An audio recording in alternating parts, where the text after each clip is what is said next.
नमस्कार। आज शनिवार है 11 अक्टूबर। बाजार तो बंद है जाहिर है, लेकिन ट्रेडर्स और निवेशकों के बीच ना सोमवार मतलब 13 अक्टूबर को लेकर गहमा गहमी जरूर शुरू हो गई होगी। बिल्कुल, वीकेंड पे यही होता है। हाँ, निफ्टी कहाँ खुलेगा, किधर जाएगा, ये सवाल तो सबके मन में घूम रहे होंगे। तो आज हमारे पास ना एक बाजार विश्लेषण की टिप्पणी है और हम सोच रहे थे कि इसी में थोड़ा गहराई से उतरे, हाँ, देखते हैं क्या कहती है ये रिपोर्ट। समझने की कोशिश करेंगे कि सोमवार को निफ्टी की चाल क्या रह सकती है। क्या ये ऊपर की तरफ जाएगा, नीचे फिसलेगा, या फिर एक दायरे में ही रहेगा। मकसद साफ है, इस विश्लेषण से सोमवार की तैयारी को मतलब थोड़ा और पुख्ता किया जाए। तो शुरुआत करते हैं पिछले कारोबारी दिन से, यानी शुक्रवार 10 अक्टूबर। हाँ, वो देखना जरूरी है। निफ्टी 50 करीब 100 अंक यानी 0.41% बढ़कर 25,285 पर बंद हुआ। ठीक ठाक बढ़त थी। हाँ, और सेंसेक्स भी 82,500 के करीब पहुंच गया। तो मतलब बंद होते होते बाजार ने एक पॉजिटिव सिग्नल तो दिया। बिल्कुल, क्लोजिंग अच्छी थी। और अगर सेक्टर्स पर नजर डालें तो शुक्रवार को बैंकिंग में अच्छी हलचल दिखी। हाँ, बैंकिंग में एक्शन था। फार्मा सेक्टर अपनी रफ्तार में बना रहा, ज्यादा उतार चढ़ाव नहीं दिखा उसमें। स्टेबल था। हाँ, लेकिन हाँ, पीएसयू सेक्टर मतलब सरकारी कंपनियों वाला सेक्टर, उसमें निवेशकों का भरोसा जैसे लौटता सा देखा। वहां कुछ खरीदारी नजर आई। ये इंटरेस्टिंग है। पीएसयू में वापसी। हाँ, ये भी दिलचस्प था कि जहां short term traders profit book कर रहे थे, वहीं जो डिलीवरी लेकर बैठे थे वो निवेशक इस मजबूती से खुश थे। बिल्कुल, ये जो शुक्रवार की क्लोजिंग है ना, भले ही बढ़त बहुत बड़ी ना हो, ये मायने रखती है। अच्छा, कैसे? ये दिखाती है कि गिरावट पर शायद खरीदारी का मूड बन रहा है और सेक्टर्स का घूमना भी महत्वपूर्ण है। जैसे आपने कहा, बैंकिंग में एक्शन और पीएसयू में दिलचस्पी लौटना। हाँ, ये संकेत देता है कि पैसा कुछ चुनिंदा क्षेत्रों में जा रहा है। हो सकता है स्रोत इसी बात पर इशारा कर रहा हो कि ये सिर्फ ऊपरी बढ़त नहीं है, बल्कि बाजार के कुछ हिस्सों में असली खरीदारी हो रही है, जो कि एक सेहतमंद बाजार के लिए जरूरी है। और पीएसयू में वापसी शायद सरकारी खर्च या नीतियों से जुड़ी जो उम्मीदें हैं उनका नतीजा हो सकती हैं। स्रोत में भी शायद ऐसा कुछ संकेत है। सही कहा। तो मतलब घरेलू संकेत तो ठीक लग रहे हैं। हाँ, फिलहाल तो। लेकिन भारतीय बाजार अकेले तो चलते नहीं है। ग्लोबल संकेतों का क्या हाल है? उनका असर सोमवार को कैसा रह सकता है? बिल्कुल, वो तो देखना ही पड़ता है। अगर दुनिया भर के बाजारों पर नजर डालें तो अमेरिकी बाजार डाउ जोन्स और नैस्डैक वो शुक्रवार को हल्की बढ़त के साथ बंद हुए। अच्छा। कोई तूफानी तेजी या बड़ी गिरावट नहीं थी, मतलब एक तरह से स्थिर माहौल रहा। स्टेबल थे। कच्चे तेल की कीमतें भी काफी हद तक शांत हैं, उनमें कोई बड़ा उबाल नहीं है। और डॉलर इंडेक्स जो हमारी करेंसी और इंपोर्ट एक्सपोर्ट पर असर डालता है, हाँ हाँ। वो भी एक दायरे में ही कारोबार कर रहा है। तो कुल मिलाकर अंतर्राष्ट्रीय मंच पर फिलहाल शांति है। और ये शांति हमारे बाजारों के लिए काफी अहम होती है। अच्छा। स्रोत में जो मजाकिया लहजे में कहा ना, दुनिया का मार्केट हमारा रिमोट कंट्रोल है, हाँ हाँ, मैंने पढ़ा था। उसका मतलब असल में यही है। जब अमेरिका शांत है, तेल में आग नहीं लगी है, डॉलर स्थिर है, तो आमतौर पर ये हमारे बाजार के खुलने के लिए अच्छा माना जाता है। इससे होता ये है कि सुबह बाजार खुलने पर कोई बड़ा ग्लोबल प्रेशर नहीं होता। खरीदारों को थोड़ा हौसला मिलता है कि वे बिना किसी बाहरी डर के अपनी रणनीति पर काम कर सकें। तो मतलब ये संकेत खरीदारों के लिए अच्छा है। हाँ, कह सकते हैं। सोमवार की सुबह के लिए ये ग्लोबल संकेत एक तरह से खरीदारों के पक्ष में जाते दिख रहे हैं, ऐसा स्रोत का मानना है। चलिए, बढ़िया है। तो वैश्विक हवाएं थोड़ी अनुकूल लग रही हैं।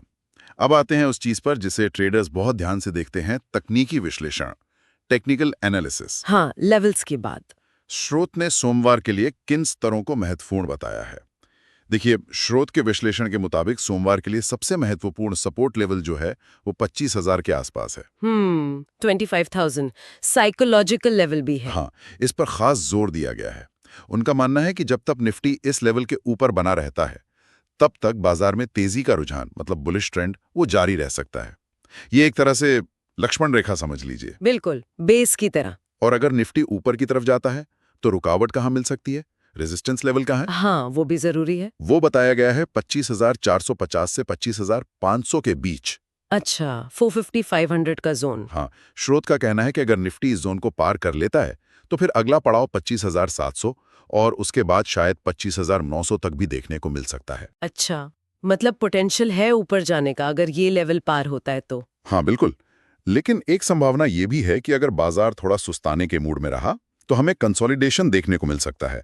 मतलब निफ्टी 25,000 और 25,500 के बीच एक दायरे में ही घूमता रह सकता है। रेंज बाउंड मूवमेंट, हाँ। और स्रोत में ट्रेडर्स के लिए एक सलाह भी है कि घबराने की जरूरत नहीं है, लेकिन साथ ही रिस्क को मैनेज करने के लिए 25,000 के लेवल के नीचे स्टॉप लॉस लगाने पर विचार किया जा सकता है। ये तकनीकी स्तर, सपोर्ट और रेजिस्टेंस, ये महज लकीरें नहीं होती। अच्छा, ये वो एरिया होते हैं जहां बाजार में डिमांड और सप्लाई का बैलेंस बदल सकता है। स्रोत जिस 25,000 के सपोर्ट की बात कर रहा है वो इसलिए अहम है क्योंकि ये ना सिर्फ एक राउंड नंबर है जो साइकोलॉजिकली महत्वपूर्ण होता है, हाँ सही है। बल्कि तकनीकी चार्ट्स पर भी पिछले कुछ समय में यहाँ खरीदारी देखने को मिली होगी। मतलब इस लेवल पर खरीदार पहले भी एक्टिव हुए हैं और दोबारा हो सकते हैं। अगर ये स्तर टूटता है तो ये सिर्फ अंकों का गिरना नहीं होगा, ये उन खरीदारों के भरोसे को भी तोड़ेगा जिससे बिकवाली और बढ़ सकती है। अच्छा, ये बात है। और यहीं स्टॉप लॉस की भूमिका आती है। स्रोत जो 25,000 के नीचे स्टॉप लॉस की सलाह दे रहा है वो इसीलिए है कि अगर बाजार आपकी उम्मीद के उलट चला जाए तो नुकसान कम हो। हाँ, तो आपका नुकसान सीमित रहे। ये एक तरह का सेफ्टी नेट है, खासकर शॉर्ट टर्म ट्रेडर्स के लिए। ये पक्का करता है कि एक गलत ट्रेड आपकी पूरी कैपिटल को खतरे में न डाल दें। और रेजिस्टेंस लेवल 25,450, 25,500 वो जगह है जहां सेलर्स हावी हो सकते हैं। जिन्होंने नीचे खरीदा है वो शायद यहाँ प्रॉफिट बुक करना चाहेंगे। इन स्तरों को समझना ट्रेडिंग स्ट्रेटजी का अहम हिस्सा है। ठीक है, तो तकनीकी तस्वीर तो ये कह रही है, लेकिन निफ्टी तो सिर्फ एक इंडेक्स है। असली कहानी तो स्टॉक्स और सेक्टर्स में होती है। बिल्कुल, स्टॉक स्पेसिफिक एक्शन। स्रोत किन सेक्टर्स और स्टॉक्स पर सोमवार को नजर रखने की सलाह दे रहे हैं? स्रोत के विश्लेषण में कुछ खास सेक्टर्स का जिक्र है। बैंकिंग सेक्टर पर काफी फोकस है। वो तो शुक्रवार को भी चला था। हाँ, कहा गया है कि पीएसयू और प्राइवेट दोनों तरह के बैंक स्थिर लग रहे हैं। खासकर एसबीआई, एक्सिस बैंक और एचडीएफसी बैंक में शुक्रवार को अच्छी खरीदारी दिखी थी, तो इन पर नजर रखने की बात है। लीडर्स हैं ये तो। हाँ, फार्मा सेक्टर में डॉक्टर रेड्डीज और सन फार्मा जैसी बड़ी कंपनियों में स्थिर ग्रोथ के संकेत दिख रहे हैं। ये थोड़े डिफेंसिव माने जाते हैं ना। हाँ, आमतौर पर। ऑटो सेक्टर को लेकर भी उम्मीद जताई गई है। अच्छा, क्यों? वजह है आने वाला त्योहारी सीजन, फेस्टिव सीजन। इससे गाड़ियों की बिक्री बढ़ने की उम्मीद है। हाँ, ये तो होता है। तो स्रोत मारुति और टाटा मोटर्स जैसे स्टॉक्स पर ध्यान देने का सुझाव दे रहा है। और हाँ, इंफ्रास्ट्रक्चर और पीएसयू सेक्टर में भी फिर से दिलचस्पी बढ़ने की संभावना है। अच्छा, इंफ्रा और पीएसयू फिर से। शायद सरकारी परियोजनाओं में तेजी या फिर ऑयल कंपनियों के बेहतर प्रदर्शन की उम्मीदें इसका कारण हो, जैसा स्रोत में इशारा किया गया है। स्रोत का मानना यह है कि अगर सोमवार को इन सेक्टर्स में खासकर बैंकिंग और पीएसयू में पॉजिटिव ट्रेंड जारी रहता है तो ये बाजार के ओवरऑल तेजी के ट्रेंड को और मजबूती देगा। बिल्कुल। और इन सेक्टोरियल ट्रेंड्स को सिर्फ अलग-अलग देखना काफी नहीं है, इन्हें बड़ी तस्वीर से जोड़ना जरूरी है। जैसे स्रोत ने त्योहारी सीजन और ऑटो बिक्री का जिक्र किया, ये एक जाना माना पैटर्न है, लेकिन इस बार देखना होगा कि क्या डिमांड वाकई उम्मीद के मुताबिक है। हाँ, ये बात भी है। इसी तरह इंफ्रा और पीएसयू स्टॉक्स अक्सर सरकारी घोषणाओं या नीतियों पर चलते हैं। स्रोत शायद इशारा कर रहा है कि निवेशकों को इन क्षेत्रों में आने वाली खबरों पर भी ध्यान देना चाहिए। अच्छा, एक और महत्वपूर्ण बात जो स्रोत के विश्लेषण से निकलती है वो है बाजार की चाल की क्वालिटी। मतलब क्या तेजी सिर्फ कुछ बड़े स्टॉक्स के दम पर है या ज्यादातर सेक्टर्स उसमें भाग ले रहे हैं। ब्रॉड बेस्ड रैली है या नहीं? हाँ, बिल्कुल। अगर सोमवार को बैंकिंग, ऑटो, पीएसयू ये सभी सेक्टर अच्छा करते हैं तो ये एक स्वस्थ और टिकाऊ तेजी का संकेत होगा। लेकिन अगर सिर्फ एक दो सेक्टर ही चलें और बाकी सुस्त रहें तो वो तेजी ज्यादा भरोसेमंद नहीं मानी जा सकती।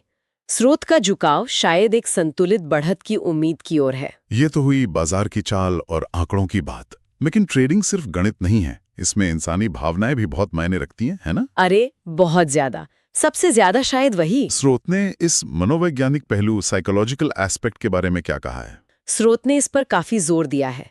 सबसे पहली बात है धैर्य, पेशेंस। साफ कहा गया है कि स्टॉक मार्केट कोई फटाफट अमीर बनने की स्कीम नहीं है। इसमें लगातार सीखना पड़ता है।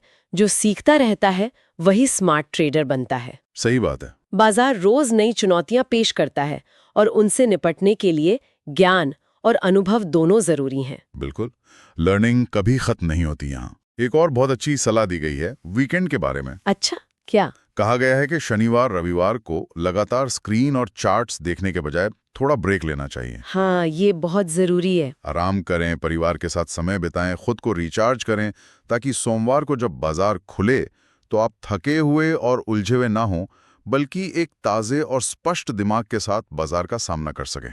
ये बात जितनी सीधी लगती है उतनी ही गहरी है। अक्सर लोग विश्लेषण में इतने खो जाते हैं कि वे ट्रेडिंग के साइकोलॉजिकल पहलू को नजरअंदाज कर देते हैं। हाँ, ये होता है। बाजार में पैसा बनाना सिर्फ सही स्टॉक चुनने या सही लेवल पहचानने से नहीं होता।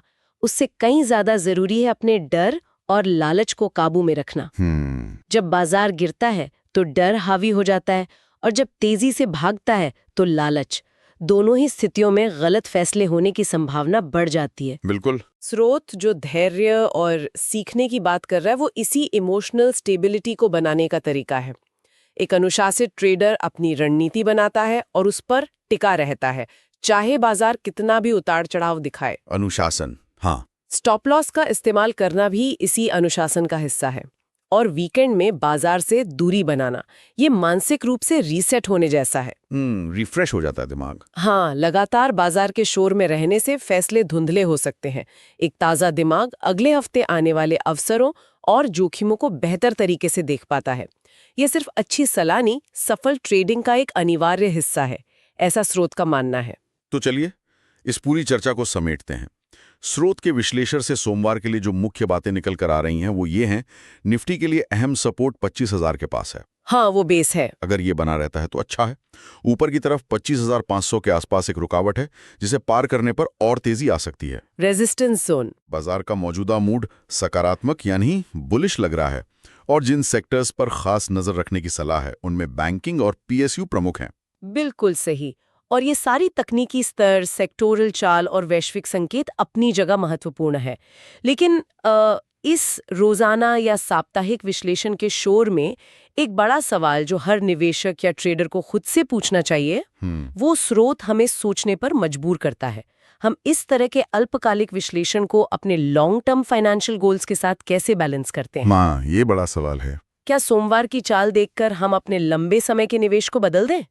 या फिर बाजार की दिशा तय करने में तकनीकी संकेतों का वजन ज्यादा होना चाहिए या कंपनी के फंडामेंटल्स का? मुश्किल सवाल है। शायद इसका जवाब ये या वह नहीं, बल्कि दोनों के सही संतुलन में छिपा है। और यही संतुलन खोजना शायद सबसे बड़ी चुनौती और कला है।